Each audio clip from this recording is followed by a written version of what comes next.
New in Santa Carmel bar that has been shut down for almost a year is a step closer to reopening. Yeah, the GOAT, or Greatest of All Taverns, has been at the center of controversy since it first opened back in 2020. This week, the Carmel City Council approved a request to rezone the property.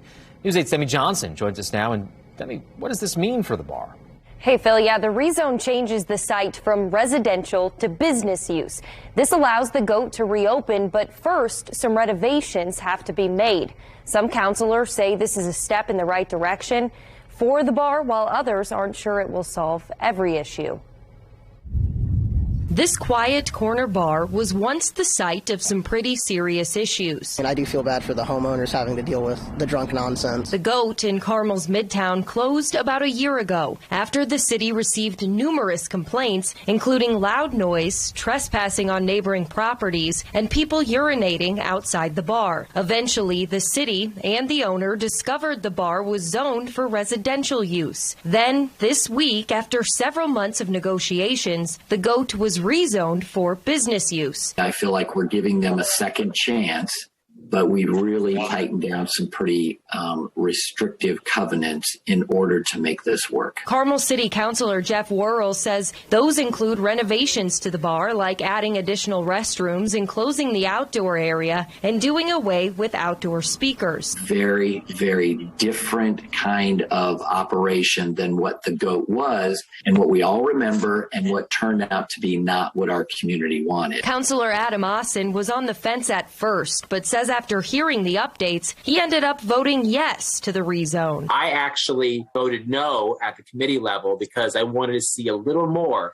when it comes to shortening hours and making sure that we really noise-proof the place. And so I really do have to give some credit to the petitioner for their willingness to work with the city and their desire to really make something that would be a community asset. Tim Hannon was the one councilor to vote against the rezone. He says the bar does not belong in the area, and reopening will have an impact not just on neighbors, but several city departments like police and code enforcement. I'm certainly empathetic to the owners.